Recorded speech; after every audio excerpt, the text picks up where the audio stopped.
In northern Minnesota today on the Red Lake Indian Reserve, 60 miles south of the Canadian border. The Indian community is in shock and in agony. At the moment, the authorities appear to believe that a 16-year-old Chippewa boy who went on a shooting spree acted alone. 9 people died and a dozen were wounded before the boy killed himself.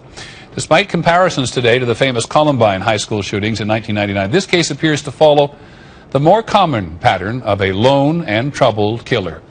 ABC's Barbara Pinto reports from Red Lake.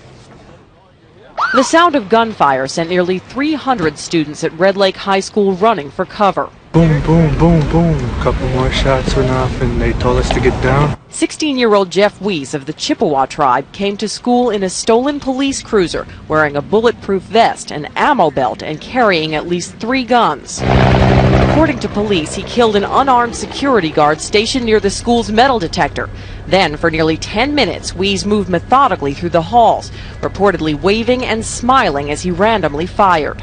They said, "Get behind the desk, he has a gun," and we just could hear numerous shots and people, like kids screaming. A teacher and 5 students were killed in their classrooms, including 15-year-old Thurleen Stillday. Her uncle was beyond words today. Stephen Kobanis is among the most seriously injured. He was shot in the head, and they fear that he lost his left eye. The motive for the killings is unclear, but it seemed there were warnings. A couple kids told me that he planned this last year, that he was going to come up here and shoot the school. In dozens of email postings to this neo-Nazi website, Weise called himself the Angel of Death. He railed against interracial marriage, claiming it diluted the tribe. "That's why I'm pro-Nazi," he wrote. "It's hard enough being a Native American National Socialist. People are so misinformed, ignorant, and closed-minded. It makes your life a living hell." In the end, Weise, who traded gunfire with police, eventually turned a gun on himself.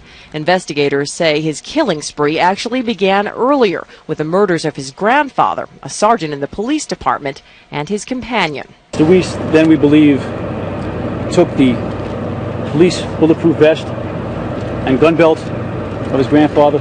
Even here in rural Minnesota, school violence is an issue. With its metal detector, security guards, and cameras, this school seemed to do everything right.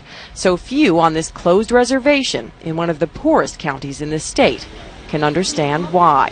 There's a sadness, and you have to know the Indian people to know how deep that goes. Now, this type of violence is especially shocking to the Indian community here on the reservation. The sense of community is incredibly important and strong. Tribal leaders have prepared no public remembrance. Here, neighbors choose to grieve together, but in private. Peter? Thank you, Barbara. Barbara Pinto in Minnesota.